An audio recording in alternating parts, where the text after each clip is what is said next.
जब फंसे तो एक विप्र का वेश धारण करके आए सेठ जी के यहाँ, तेजस्वी।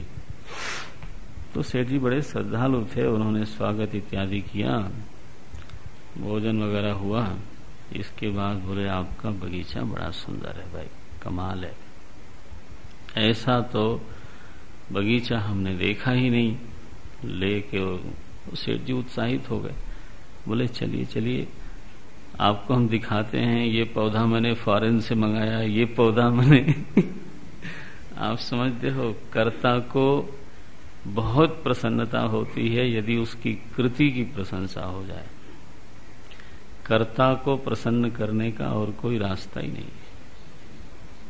भोक्ता को तो आप भोग से प्रसन्न करो, लेकिन कर्ता को सीधे कैसे करोगे?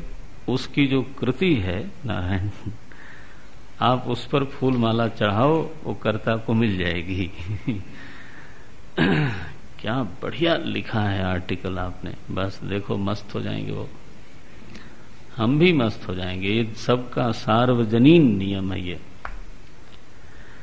तो जब उनकी कृति की प्रशंसा की गई तो बस वो उत्साहित हो गए, बोले चलिए हम आपको दिखाते हैं। अब इंद्र महाराज जो है धीरे धीरे लेके तो वहां पहुंच गए जहां गाय मरी पड़ी थी। बोले रे सेठ जी ये क्या हुआ? और बीच में पूछते रहे कि ये फूल कहाँ से मंगवाया, किसने किया, किसका आइडिया था? तो बोले मैंने मंगवाया, मेरा आइडिया था, मैंने खड़े होके लगवाया है। जब गौ हत्या तक पहुंचे, गौ मरी गाय के तक, तो बोले सेठ जी ये किसने मारा? बोले ये तो हाथों के देवता इंद्र हैं, उन्होंने ही मारा है इसको। तो हस्त तो इंद्रिय, और इंद्रिय तो नियंत्रित है। बोले सेठ जी महाराज बढ़िया बढ़िया सब अपना।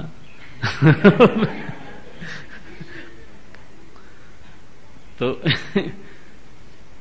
हम क्या कहना चाहते हैं कि हमें कभी लगता नहीं है कि हमारी इंद्रियां दूसरे के द्वारा नियंत्रित हैं।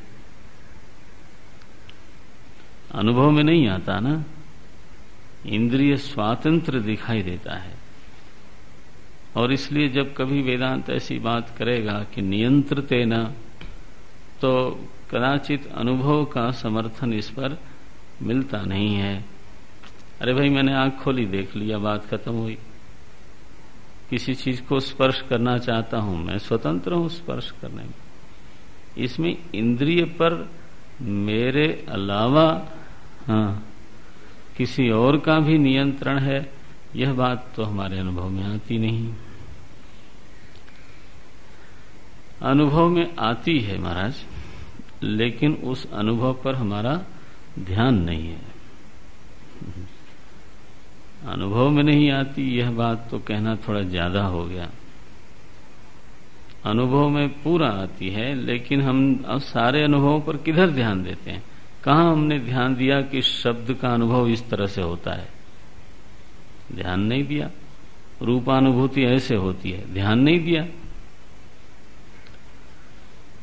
तो अभी तो मैंने ये बात कही कि दिशा के बिना, वायु के बिना, सूर्य नारायण के बिना, माने एक एक इंद्री का व्यवहार संभव नहीं है। और इस बात को मानने में मेरे ख्याल से किसी भी विचारशील प्राणी को कोई दिक्कत नहीं होने वाली है। लेकिन तो लगा हुआ है ना इसमें कि ये जो वायु है वो अधिभूत नहीं है, अधिदैव है, ऐसा कैसे माना जाए?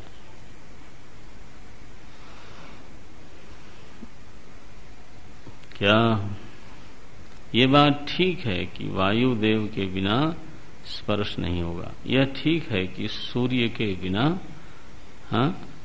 नेत्र व्यापार नहीं हो लगा? लेकिन सूर्य तो अधिभूत भी है ना, क्योंकि हम इसी आंखों से सूर्य को देखते हैं, तो वो नेत्र का विषय भी है।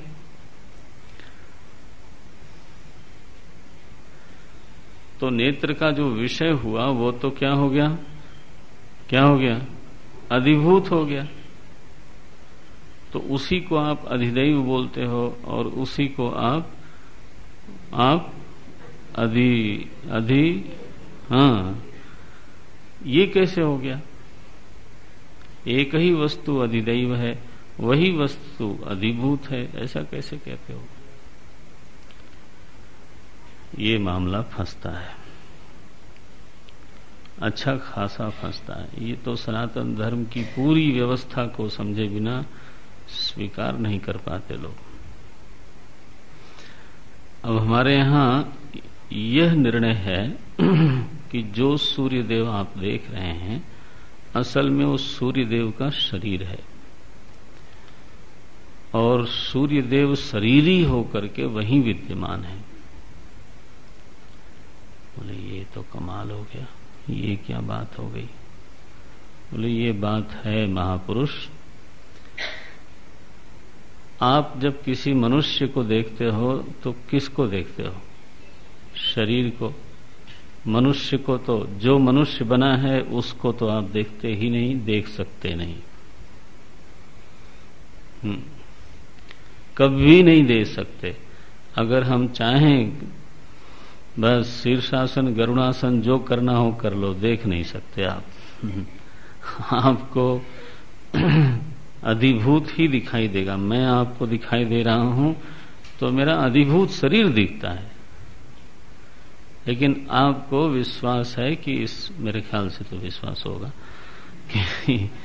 कि इस शरीर के पीछे एक शरीरी, एक जीवंत सत्ता, एक विचारशील सत्ता विद्यमान है। किसके पीछे? इस शरीर के पीछे। तो आप देखते हो अधिभूत को, देखते हो शरीर को, लेकिन आपकी बुद्धि में यह विश्वास दृढ़ है कि शरीर के पीछे एक जीवंत सत्ता है जो शरीरी है, जिसकी वजह से इस शरीर में व्यवहार दिखाई देता है। तो अधिभूत दर्शन के बाद भी जीवंत सत्ता को स्वीकार करते ही हैं हम। कहाँ? व्यवहार काल में। तो सूर्य नारायण अगर अधिभूत आपको दिखाई देते हैं तो कोई तकलीफ नहीं है, दिखाई दें, लेकिन उसी अधिभूत के ठीक पीछे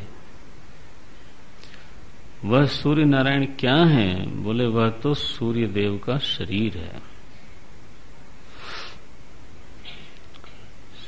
अब यह बात तो धीरे धीरे पच जाए तो बहुत अच्छा है।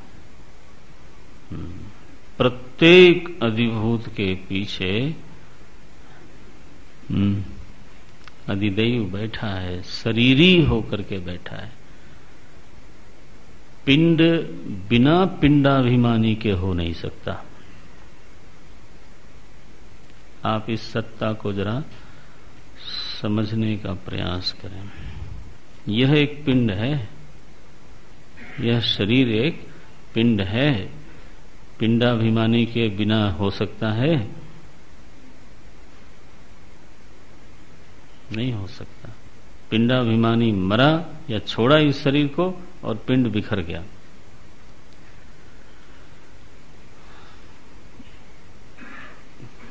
ब्रह्मचारी लोगों, यह विषय समझ में आता है?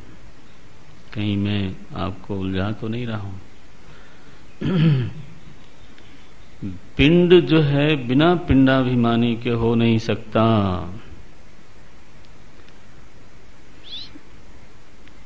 देह एक इतना छोटा सा देह है तो उसके लिए अभिमानी चाहिए, तो ब्रह्मांड के लिए भी अभिमानी चाहिए महाराज, उसी को विराट बोलते हैं। ये जो विज्ञान में या बाकी विचारकों ने ब्रह्मांड को अधिभूत मात्र समझ लिया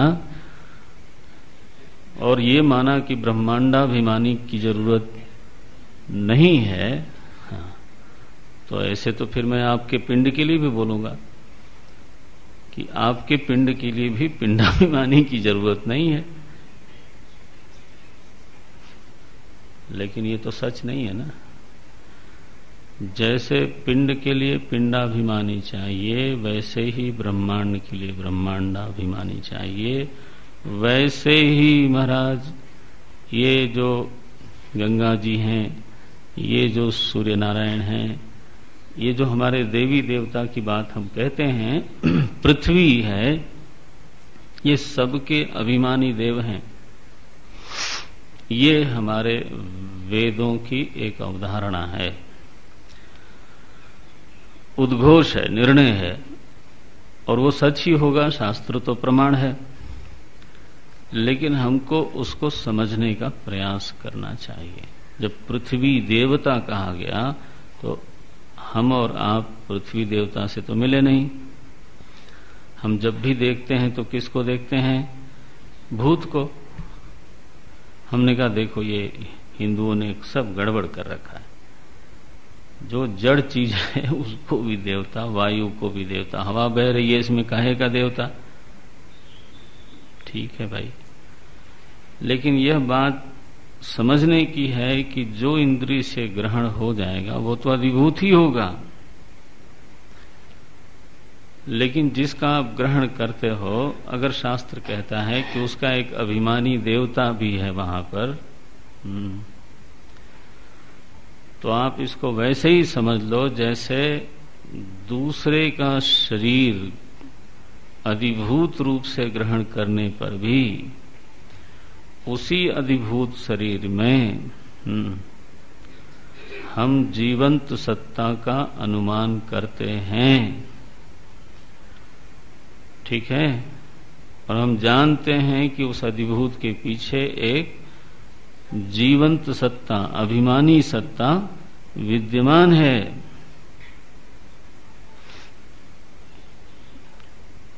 आपको साफ हो रहा है?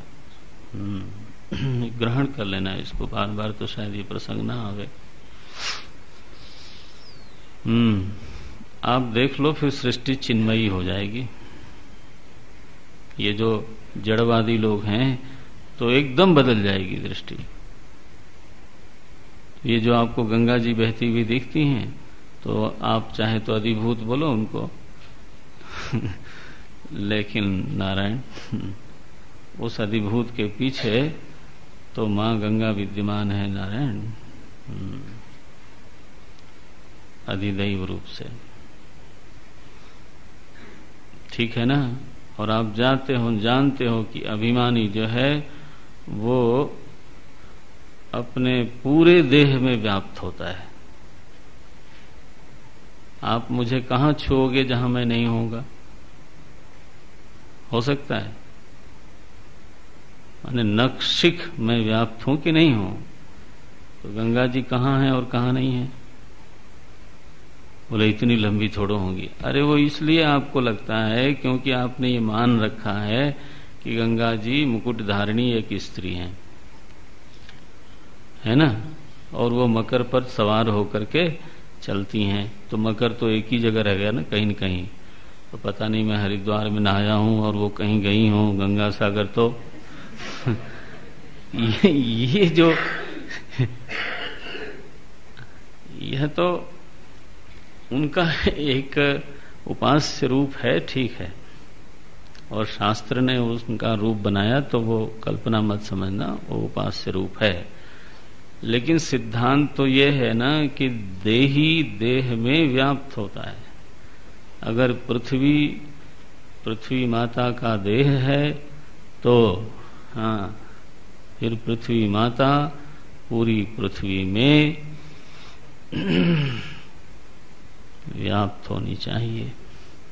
अब खोदते समय ध्यान रख लेना जरा, और उनको गंदा करते समय हाँ ध्यान रखना।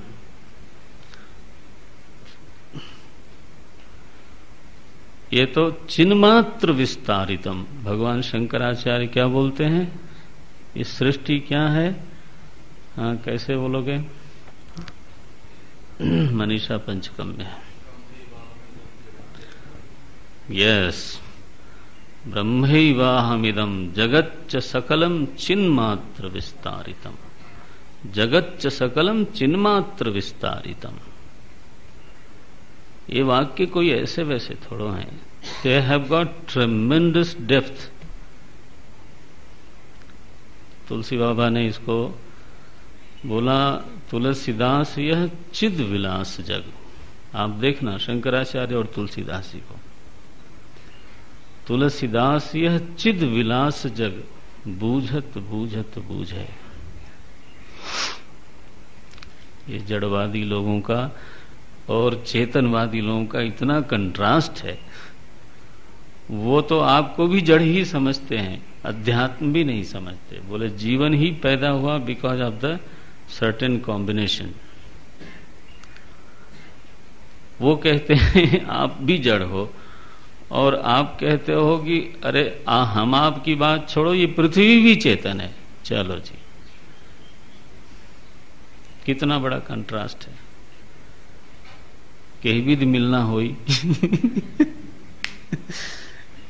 तो ये है ऐसा भाई। तो अधिदैव नाम की जो सत्ता है वो तो हमारे वैदिक ऋषियों का एक फाइनेस्ट परसेप्शन है। ग्रास परसेप्शन जिसके पास हो वो इनको महसूस नहीं कर सकता। इसलिए सूर्य देव की ओर देख करके हम जल देते हैं। बोलते हैं ये हिंदू ढोंगी लोग, इनको पता चलता है सूर्य को मिलता है। उतनी दूर आदमी खड़ा हो, आप यहां से प्रणाम करते हो तो उसको मिलता है कि नहीं?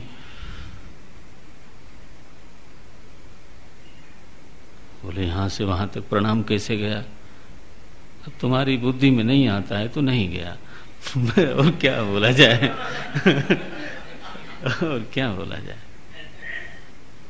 प्रणाम जब गया तो गया, उसमें क्या है। अर्घ्य देते हैं भगवान को जल में खड़े होके, और ईशावास्य उपनिषद में ऋषि प्रार्थना करता है, हिरण्मयेन पात्रेण। आपका शरीर इतना चमकदार है कि आप शरीरी हो या ढका हुआ है। हिरण्मयेन पात्रेण सत्यस्यापिहितं मुखम तत्वं हे पूषन्न अपावृणु सत्य धर्माय दृष्टये। और ध्यान रखना, इस प्रार्थना के बाद भगवान ने उनको अपना रूप दिखा दिया, और ईशावास्य में ही वो जो ऋषि है वो बोलता है, तत्ते रूपम कल्याणतमम पश्यामि। ये ईशावास्य वेद की मंत्र संहिता है, उसमें बोलता है तत्ते पश्यामि। आप समझते हो? तो ये अधिदैव की कहानी है, उसको समझे बिना ये इंद्रिय पंच के न नियंत्रते न, ये बात बनेगी नहीं। वैसा ही लगेगा कि ये कहाँ से आ गए, ये इंद्रियों को नियंत्रित करने वाले ये सब लोग कहाँ से आ गए सडनली। सडनली नहीं। एक सत्ता जब जगत रूप में प्रकट होती है तो वो त्रिधा ही होती है, त्रिधा। हम जब जगत की बात करते हैं तो सत्ता त्रय की बात करते हैं। हमारा जगत भी जड़वादियों से बड़ा है। अनंत ब्रह्मांड बोलते हैं, सत्ता त्रय बोलते हैं। आप सोचो जरा, अधिभूत तो बोलते ही हैं, अध्यात्म बोलते हैं, वो भी जगत का हिस्सा है।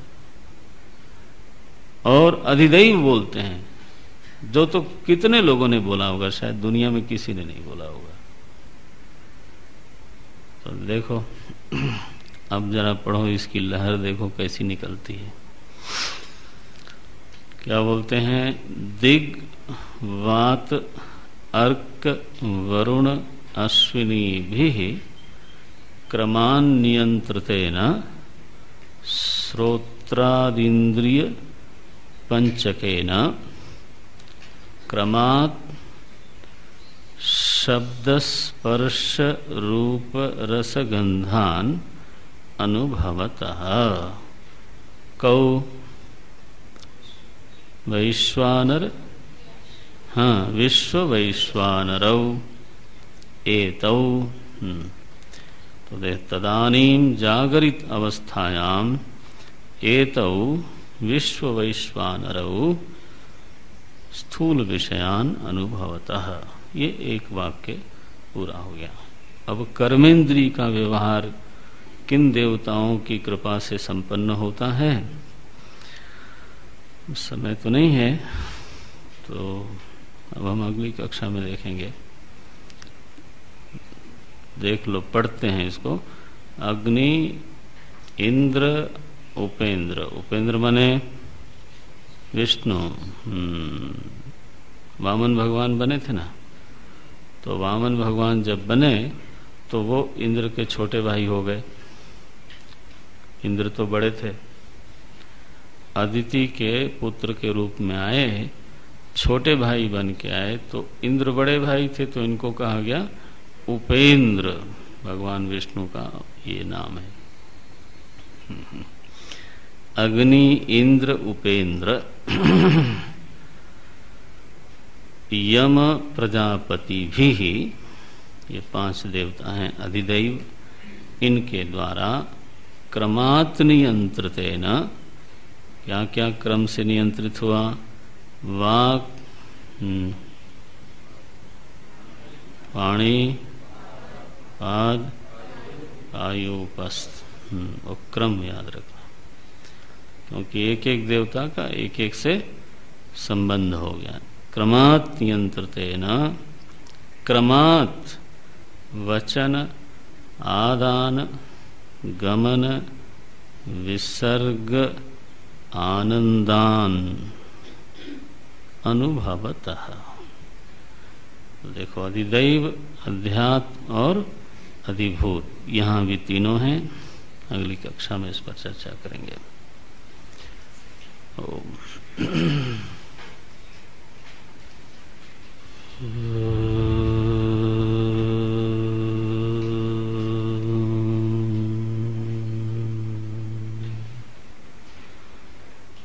पूर्णमदः पूर्णमिदं पूर्णात् पूर्णमुदच्यते पूर्णस्य पूर्णमादाय पूर्णमेवावशिष्यते।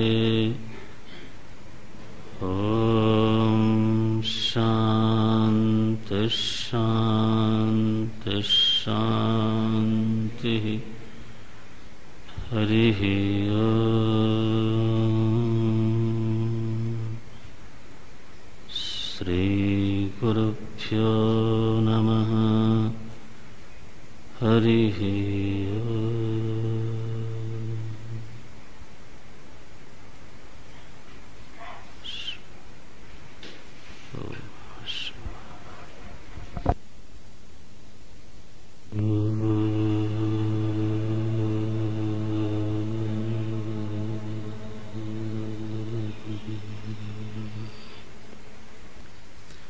अनुभवतः। ये विश्व और वैश्वानर दोनों अनुभव करते हैं। किसका? तो स्थूल विषयान अनुभवतः। कदा? तदानीम। तदानीम मने जागृत अवस्थायाम। तो एतौ विश्व विश्वानरौ विश्व वैश्वानरौ स्थूल विषयान अनुभवतः। कदा? जागृत अवस्थायाम। कथम केन? तो बोले इंद्रिय पंचकेन। कैसी इंद्रियां? तो बोले नियंत्रितेन इंद्रिय पंचकेन। तो जो 5 आधिदैविक शक्तियों से नियंत्रित ज्ञानेंद्रियां हैं, उन ज्ञानेंद्रियों के द्वारा तो ये विश्व और वैश्वानर स्थूल विषय का अनुभव करते हैं।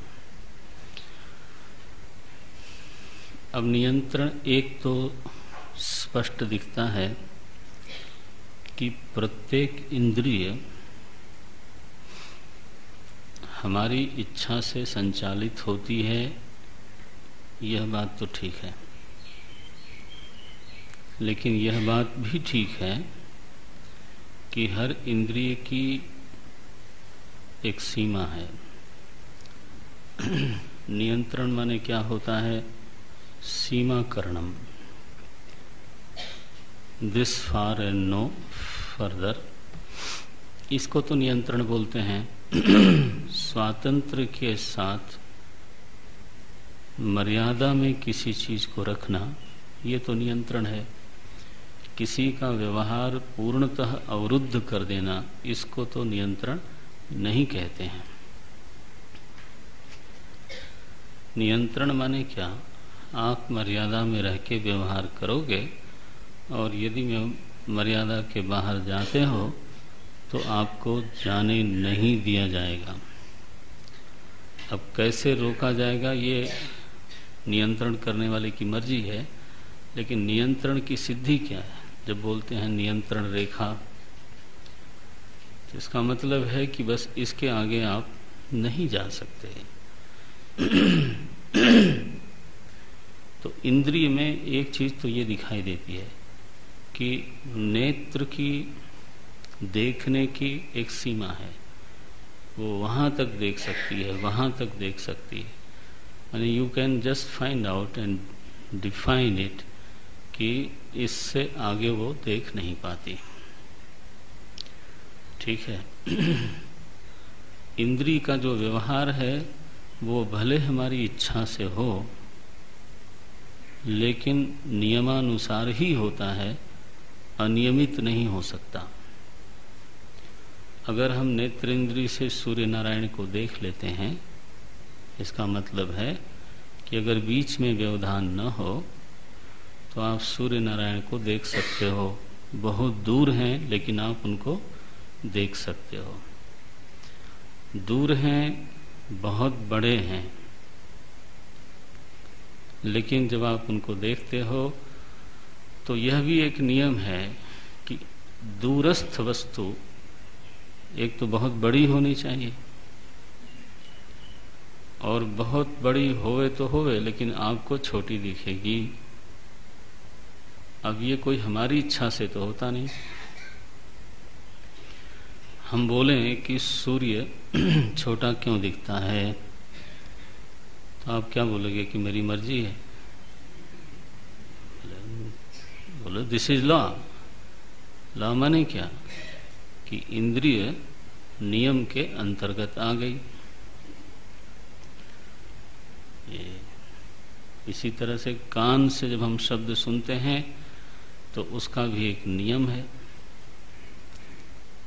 माने किसी भी तरह से जहां वायु को पूरी तरह से निकाल दिया जाए, वैक्यूम क्रिएट किया जाए, वहां आप सुन नहीं सकते। दूर की आवाज को सुन नहीं सकते। 20 डेसिबल के नीचे की आवाज को सुन नहीं सकते। 100 डेसिबल के ऊपर की आवाज को सुन नहीं सकते। ये क्या है?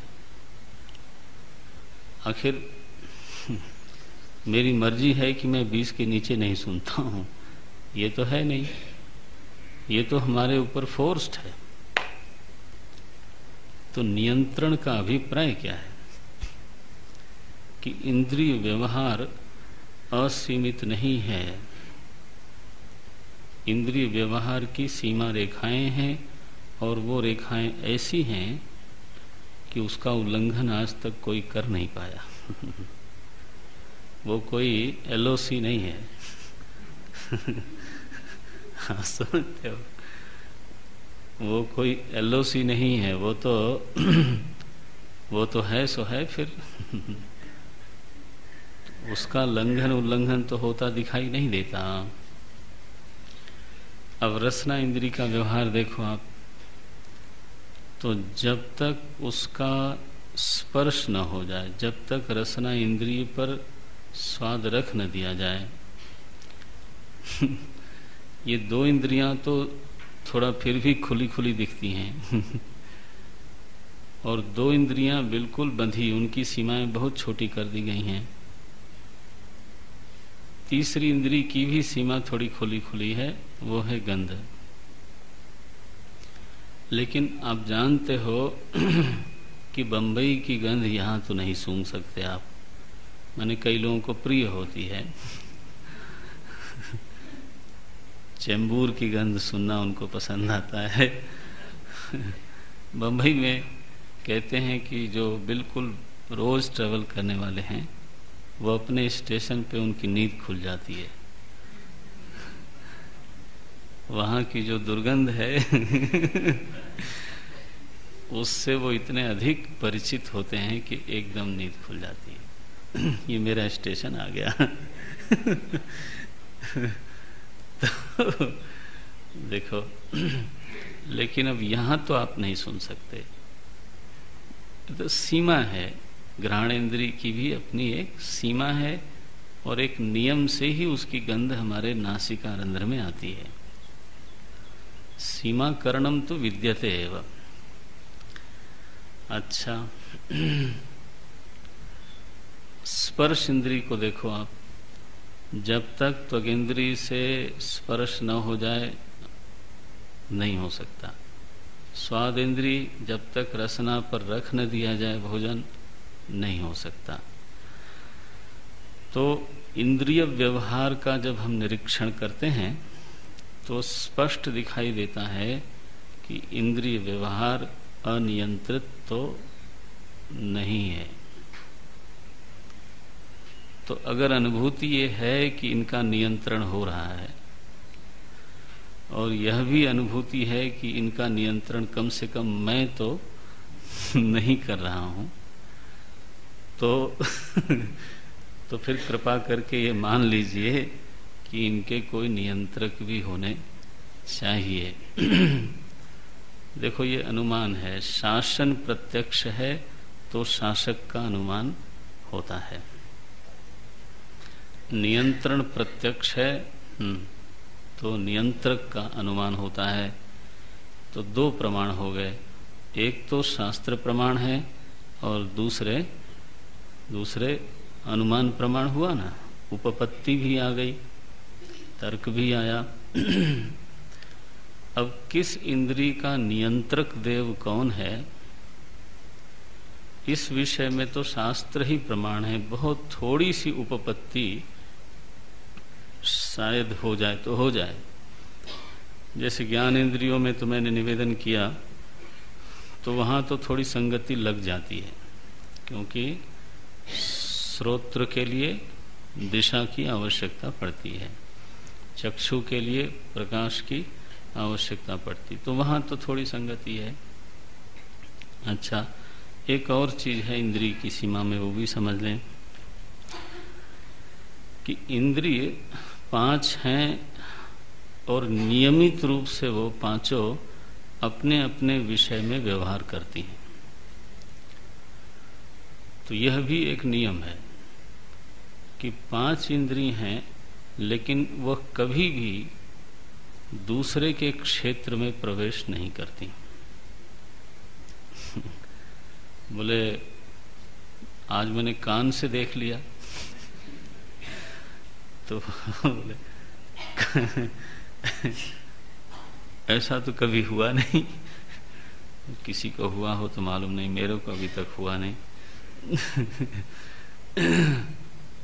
तो उनका विषय नियंत्रित है, उनकी सीमाएं नियंत्रित हैं, उनके व्यवहार की शैली नियंत्रित है।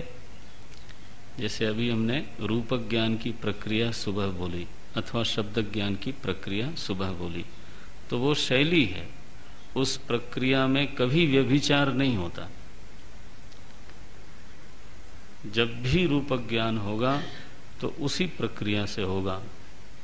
तो the law is there and functional law is there, है ना, उसके अनुसार फिर व्यवहार हो रहा है। बना कि नहीं?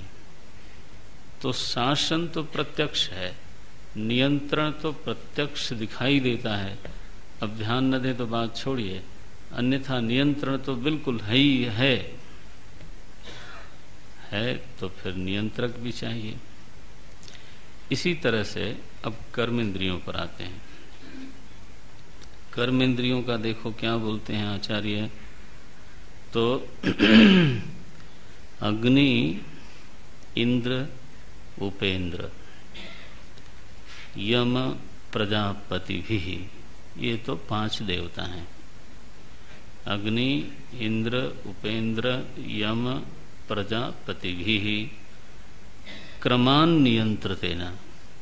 है पीछे चूंकि सबका वर्णन था तो क्रमान नियंत्रतेन, क्रमान नियंत्रतेन माने वो उसी क्रम से आपको बैठाना पड़ेगा, एक के नीचे एक लिखना पड़ेगा।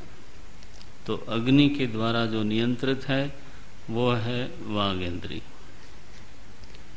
है ना। इंद्र के द्वारा जो नियंत्रित है वो हस्तेंद्री। यम के उपेंद्र के द्वारा जो नियंत्रित है वो पादेंद्री। यम के द्वारा पायु इंद्री और प्रजापति के द्वारा जननेन्द्री, उपस्थेंद्री। ये पांचों इंद्रियां क्रम से नियंत्रित हैं। एक एक इंद्री का एक एक नियंत्रक, शासक, मर्यादा में रखने वाला एक देव है। अब यहां संगति लगाना बहुत आसान नहीं दिखता है, लेकिन इसीलिए मैंने कहा कि नियंत्रक देव हैं, वो कौन होंगे इस विषय में शास्त्र प्रमाण है। किंचित उपपत्ति अगर मिलनी है तो मिलनी है। जैसे प्रजापति का संबंध उपस्थेंद्रिय से होना संगत लगता है, क्योंकि ब्रह्मा जी उत्पत्ति के देवता हैं और उपस्थेंद्रिय का कार्य भी संतानोत्पत्ति है। तो प्रजनन के देवता प्रजापति अगर हों तो वह संगत दिखाई देता है। संगत माने उचित दिखाई देता है। अच्छा, अब यमराज जो हैं वो संहार के देवता हैं और विसर्जन क्रिया होती है हमारे शरीर में। तो विसर्ग कर्म जो है, विसर्जन कर्म पायु इंद्रिय का, वो एक तरह का संहार से अगर आपको कुछ मेल दिखाई देता हो तो आप मिला लो। मैं कहता हूं कि उपपत्ति का आग्रह नहीं करना आप इसमें, क्योंकि कौन सा देव किस इंद्रिय का नियंत्रक है इसको समझने की कोशिश की छूट है, लेकिन प्रमाण शास्त्र है। देखो, अब उपेंद्र भगवान विष्णु गमन के देवता हैं और पाद का सबसे बड़ा जो चमत्कार हुआ वो उपेंद्र भगवान ने ही किया। इसीलिए विष्णु नहीं लिखा, तत्वबोध में विष्णु लिखा होगा, लेकिन वेदांत सार महाराज ने बहुत सही जगह पर निशाना लगाया है।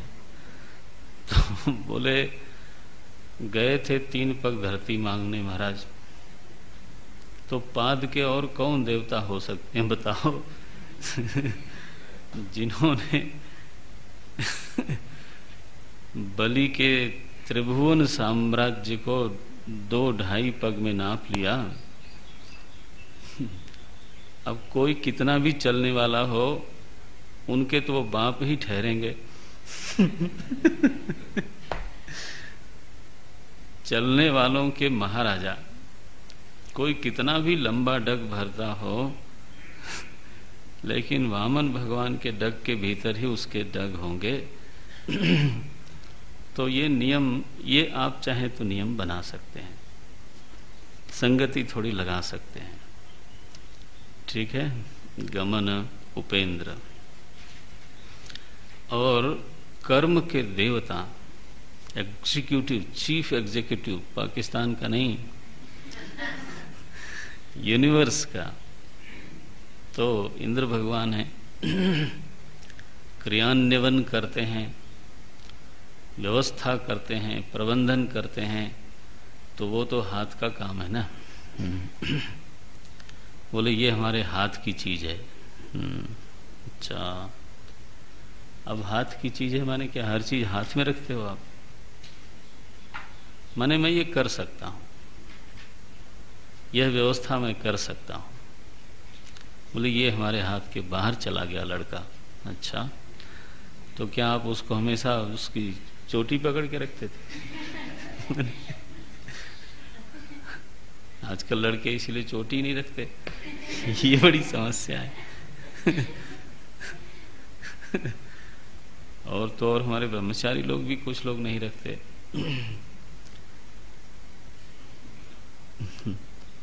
माने रखना चाहिए और बांधना भी चाहिए। शिखा बंधन, शिखा खुली हुई नहीं होनी चाहिए, शिखा बंधन होना चाहिए। चाणक्य ने खोल दिया महाराज तो पता नहीं क्या क्या हो गया। आप समझते हो, ध्यान रखना है इसका। शिखा बंधी हुई होनी चाहिए। तो समय के पहले ही सन्यासी हो जाते हैं लोग, ये लोग। वो नहीं करना। तो बहरहाल जब हम कहते हैं कि लड़का हमारे हाथ से बाहर गया, माने पहले वो हमारे प्रबंध में था, हमारे नियंत्रण में था, हमारे आज्ञा में था, हम उससे जैसा चाहते थे करवा लेते थे। अब वो हमारी बात नहीं मानता। तो देखो, हाथ एक मुहावरा हो गया। हाथ से गया माने नियंत्रण से गया, हमारे शासन से गया। और शासन का सर्वोच्च रूप क्या है? इंद्र। वो तो देवताओं का राजा है। वो तो अवाप्य भूमा वो सपत्नम रिद्धम आगे राज्यम सुराणाम अपिचाधिपत्यम। शासक प्रायः हर चीज अपने हाथ के भीतर रखता है।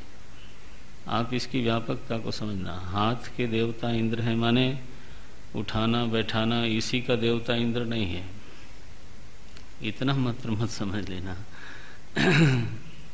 आदान ये शब्द लिखा है क्रिया, लेकिन हाथ शब्द वेदों में क्षत्रिय का प्रतीक माना गया है ना। बाहु राजन्य कृतः, बाहु राजन्य कृतः, और क्षत्रिय शासक होता है, समझते हो। तो यह तो शासन का, व्यवस्था का, प्रबंधन का एक हेतु है। हाँ, इसलिए मुहावरे बने। हिंदी में तो बहुत सारे मुहावरे हैं। मेरा हाथ खुला है आजकल, जरा हाथ खुला है माने क्या? पहले बांध कर हथकड़ी लगी थी, तो हाथ खुला है माने उदार हो गए। देखो, व्यवस्था को हमने थोड़ा उदार कर दिया, दान आदि चल पड़े। आजकल हाथ जरा संकोच में है, दबा हुआ है। तो ये हाथ शब्द थोड़ा व्यापक है, इसको ऐसा समझना। नियंत्रण का, क्रियान्वयन का, प्रबंधन का, शासन का, हाँ, अपने हाथ में रखने का। बोले मेरे हाथ की बात है, किसी को उठा दूं और किसी को गिरा दूं, तो उसके लिए कोई जरूरी नहीं कि आप बिल्कुल हाथ से ही करो। तो शासन अगर अर्थ लेते हैं, क्रियान्वयन प्रबंधन अगर अर्थ लेते हैं, तो संगति लगती है, उपपत्ति भी थोड़ी सी आ जाती है। क्या है वो? कि प्रबंधन का तो सर्वोच्च रूप इंद्र का है। इंद्र तो सृष्टि का, माने कम से कम एक ब्रह्मांड का राजा है। ब्रह्मा जी तो क्या बोलोगे आप, फ्रेंड फिलोसोफर हैं। ब्रह्मा जी सीधे एग्जीक्यूट नहीं करते। नो, ब्रह्मा जी का काम वो नहीं है। विष्णु भगवान का काम वो नहीं है प्रबंधन करना। प्रबंधन करना असली काम किसका? इंद्र का। जिम्मेदारी उनकी है। बाकी लोग, इसको आपको भागवत में देखना चाहिए। भागवत में, पुराणों में जो दैवी व्यवस्था है इस सृष्टि के ऊपर, तो वो तो केवल प्रत्यक्षवादियों की बिल्कुल समझ में ही नहीं आता। शंकराचार्य जी महाराज उसको बोलते हैं प्रत्यक्षैक शरणाः। ये किसकी शरण में रहते हैं लोग? बोले प्रत्यक्ष की शरण में रहते हैं, बस। प्रत्यक्षैक शरणाः। श्रीमद् भागवत में यह बात बड़ा साफ साफ लिखी।